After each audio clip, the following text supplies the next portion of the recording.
So হ্যাঁ friends, finally আমরা ঘুরতে যাচ্ছি। থাম্বনেল দেখে হয়তো বুঝেই ফেলেছো যে কোথায় ঘুরতে যাচ্ছি। হ্যাঁ, আমরা দীঘায় ঘুরতে যাচ্ছি। তো আগে তারাপীঠে গিয়েছিলাম, তখন তো আমার ইউটিউব চ্যানেল ছিল না, সেই জন্য দেখাতে পারিনি। তো এবার আমি পুরো দেখাবো, সমস্ত কিছু দেখাবো। তো রেডি থাকো দেখার জন্য। তো আমাদের যাওয়ার জন্য সমস্ত লাগেজ আমরা গুছিয়ে নিয়েছি, আর এবার বের করার পালা শুধু। তো কোথাও যাওয়ার সময় আমি বিছানার অবস্থা যেমন করে রাখি, তো এবার চলো আমি রেডি হয়ে গেছি, এবার বেরোনো যাক। মোটামুটি 11টা বেজে গেছে। আজকে ফুল লুকটা দেখে নাও, আমি একটা হোয়াইট কালারের ফ্রক পরেছি, আর যেহেতু বাড়িতেই আজকে সারা রাত থাকবো তো সেই জন্য মেকআপও তেমন করিনি। এবার চলো যাওয়া যাক। যেহেতু 11টার সময় আমরা বেরিয়েছি, তো রাস্তা অতিরিক্ত ফাঁকা।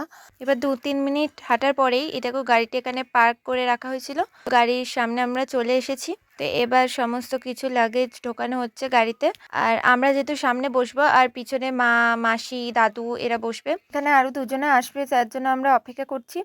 তো এরপরে গাড়ি ছাড়া হবে। তো দেখো অপেক্ষা করার পর গাড়ি ছেড়ে দিয়েছে। তো এবার আমাদের দীঘা যাওয়ার যাত্রা শুরু হলো। তো এই দেখো কাটোয়ার স্টেশনও পেরিয়ে যাচ্ছে আমরা। তো এবার এখানে দাঁড়িয়েছি কারণ গাড়িতে তেল ভরছিল, তো তেল ভরার পরেই গাড়ি আবার চলবে। তো এবার আমাদের গাড়ি হাই রোডে চলে এসেছে। তো এবার যাচ্ছি কোলাঘাটে, তারপর কোলাঘাটে একটু রেস্ট নিয়ে তারপরে আবার যাব। আর দেখো কত লরি যাচ্ছে, এক এক সময় ভয়ও লাগছিল। তো কয়েক ঘন্টার পর কোলাঘাটে পৌঁছে গেছে। কোলাঘাটে একটু খাবার দাবার খেয়ে তারপরে আবার যাত্রা শুরু করব। ওইদিকে ওরা চা আর একটু ব্রেড খেয়ে নিচ্ছিল, আর এদিকে আমি লিটিল হার্টস কিনেছিলাম এবং ওটাই খাচ্ছিলাম শুধু। তারপরে আবার গাড়ি চালানো শুরু হয়ে গেল। তো এবার একেবারে না থেমে দীঘায় পৌঁছাবো। তো আমরা যেতে যেতে এই ভোর হওয়াটাও দেখলাম, তো খুব ভাল লাগছিল। তো ফাইনালি সকাল হয়ে গেল। তো সকালের দৃশ্যটাও অপূর্ব ছিল, কারণ এইরকম সূর্য ওঠা আমি কোনোদিনও দেখিনি, তো আজকে দেখলাম, খুবই ভালো লাগছিল। তো এই আমরা ফাইনালি চলে এলাম তাজপুরে। তো নামগুলো অতটা আমার মনে নেই, তো সবই তো সমুদ্র, তো আমি নামগুলো ভুলে গিয়েছি। যদি ভুল হয়ে থাকে তাহলে প্লিজ আমাকে কমেন্ট করে বলবে। তো এটা আমার ফার্স্ট সমুদ্র দেখা, প্রথম সমুদ্র দেখা অনুভূতি তো আলাদাই হয়, তার সঙ্গে আবার সূর্যোদয় হচ্ছিল। মানে দৃশ্যটা এতটাই সুন্দর ছিল যে নিজের চোখে না দেখলে বিশ্বাসই করা যাবে না। আর এদিকে আমি পুরোটা তোমাদের ঘুরিয়ে দেখাচ্ছি তাজপুরটা। তো তাজপুর থেকে আমরা সুন্দর দৃশ্য দেখে এবার আমরা দীঘায় ঢুকতে চলেছি, আর সামনেই দীঘা ঢোকার গেট। আমি এতদিন ফোনে দেখতাম, এবার আমি চোখের সামনে দেখছি। তো আমরা এবার মোহনায় চলে এসেছি, আর যেহেতু একদম সকাল ছিল তো তেমন লোকজন বেশি ছিল না। তো এই দেখো মোহনাটাও দেখতে খুবই সুন্দর লাগছিল। আর এখানে দীঘা মানেই সমুদ্র, তো যেখানেই যাই সমুদ্র তো থাকবেই। আর আমি এখানে স্টার ফিশও পেয়ে গেছি, তো এটা আমি প্রথমবারই দেখলাম। তো আমরা তো হোটেল আগে থেকেই বুক করে রেখেছিলাম, তো হোটেল যাওয়ার পথে আমাদের দীঘার মন্দিরও দর্শন হয়ে গেল। তো আমরা হোটেল অন্নপূর্ণা ইনটা বুক করেছিলাম, তো আমরা পেয়েছিলাম সেকেন্ড ফ্লোর। তো চলো রুমটা এবার ঘুরিয়ে দেখাই। তো আমরা এখানে ডবল বেডরুম আর একটা সিঙ্গেল বেডরুম বুকিং করেছিলাম। তো ঘরে ঢুকতে দুটো কিং সাইজের বেড আছে, আর তার উপরে এসি আছে, আর সামনে সোফা, আর তার উপরে টিভি আছে। আর আমাদের ঘরের জানলা থেকে নিচের রাস্তাটা খুব সুন্দরভাবে দেখা যাচ্ছিল। আর এটা হলো ড্রেসিং টেবিল। ঘরের ভিতরে ঢুকতেই ডান দিকে একটা অ্যাটাচ বাথরুম আছে। তো এবার চলো দেখাই সিঙ্গেল বেডরুম।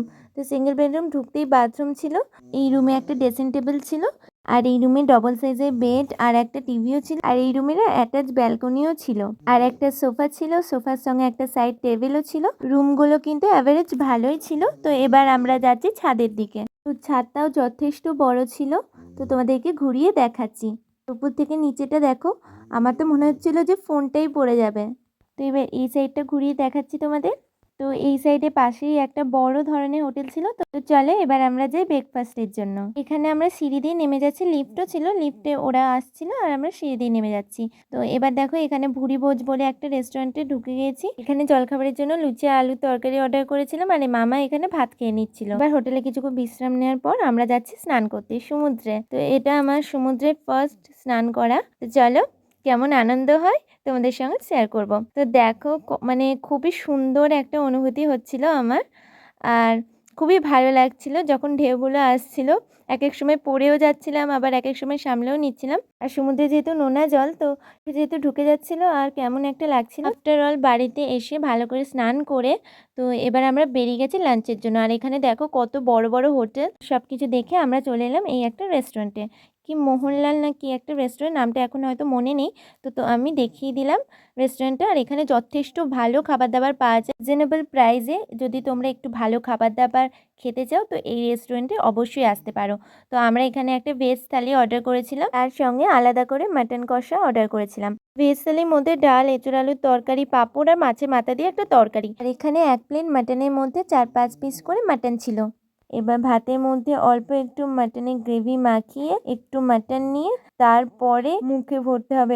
খুব টেস্টি রান্না হয়েছিল। এখানে আমি দেখাচ্ছিলাম সত্যি এনারা কত পিস দিয়েছিল মাটন, আর আমি নাল্লি পিসও পেয়েছিলাম। তো এবার চাটনিটাও খুব দারুণ সুন্দর খেতে ছিল। এই রেস্টুরেন্টটা হলো জাহাজবাড়ির ঠিক অপোজিটে। এবার আমরা যাচ্ছি সন্ধ্যেবেলায় জগন্নাথ মন্দির দর্শন করতে। তো চলো, জগন্নাথ মন্দির দর্শন করার আগে এখানে বিনামূল্যে জুতো রাখার সুব্যবস্থা আছে। জুতো রেখে তারপরে এখান থেকে একটু হেঁটে তারপর জগন্নাথ মন্দিরের ভিতরে প্রবেশ করতে হবে। আর জগন্নাথ মন্দিরের বাইরেও অনেক সুন্দরভাবে সাজিয়েছে। তো জগন্নাথ মন্দিরে ঢোকার 3টে গেট আছে, আমরা এই গেট দিয়ে প্রবেশ করেছিলাম। আর এই জায়গাটা খুবই পরিষ্কার পরিচ্ছন্নভাবে রাখা হয়েছে, সত্যি খুব সুন্দর লাগছিল। আর এই দেখো জগন্নাথ মন্দির, এবার তোমাদের ভালো করে দেখাতে পারলাম। আর ভেতরে যেহেতু ক্যামেরা অ্যালাউ নেই, তাও চেষ্টা করব তোমাদের সঙ্গে একটু করে শেয়ার করতে।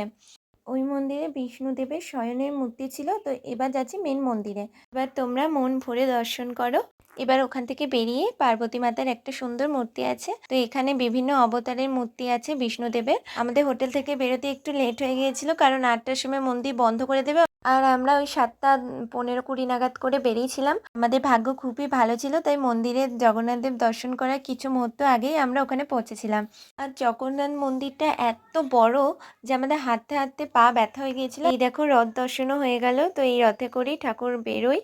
মন্দিরের ভিতরে এখানে একটা শপও ছিল, তো আমাদের যেতে যেতে বন্ধ হয়ে গিয়েছিল রিসেন্ট। তো এবার চলে এলাম নিউ দীঘা বিচে।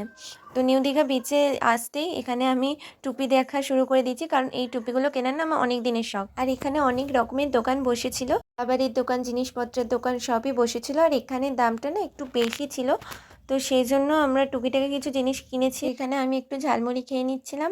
আমরা তো সকালে সমুদ্র তো দেখেছি, এবার রাতে সমুদ্রটা কেমন দেখায় তো সেটাই দেখতে এসেছিলাম। তো ওখানে দেখো, ওখানে একটা বিড়াল বসেছিল, সেটাই তোমাদের সঙ্গে শেয়ার করছিলাম। তো আজকের মতো সমুদ্র দেখে এবার আমরা আবার চলে এলাম টুকিটাকি কিছু কেনাকাটার দিকে।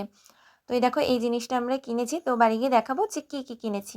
তো এখানে বহু মাছ পাওয়া যাচ্ছিলো, মাছ, তারপরে চিকেন। তো এসব আমরা কিছু খাইনি। আমরা চলে গিয়েছিলাম একটা হোটেলে, তো আপ্যায়ন হোটেল সামথিং এরকম একটা নাম হবে। তো আমরা মোমো অর্ডার করেছিলাম, আর তন্দুরি রুটি আর কাশ্মীরি আলুর দম। তো আবারও চলে গেলাম কিছু কেনাকাটার জন্য। এরপরে আজকের দিনটা এইভাবেই কেটে গেল। তো এবার আমরা যাচ্ছি হোটেলের দিকে। পৌঁছে দেখি হোটেলের গেট বন্ধ, তাহলে কি আমরা ঢুকতে পারবো না? তো হ্যাঁ, অবশেষে আমরা ঢুকতে পারলাম। আবার ঢুকে দেখি হোটেলের ভেতরের গেট বন্ধ। তো এবার আমরা কি করি? এবার আমরা পিছন দিয়ে যাচ্ছি। তো দেরিতে এলে এই রকমই হয়। তো আমাদের হোটেলে আসতে 11টা পেরিয়ে গিয়েছিল। তো কি করব, অবশেষে পেছনের গেট দিয়ে ঢুকতে হলো। তো এটা গেল পার্ট 1। তো পরে ভিডিও দেখতে প্লিজ আমার চ্যানেলটাকে সাবস্ক্রাইব করে দিও। আমার ভিডিও তোমার কাছে সবার ইচ্ছে আগে যায়। তো বাই বাই।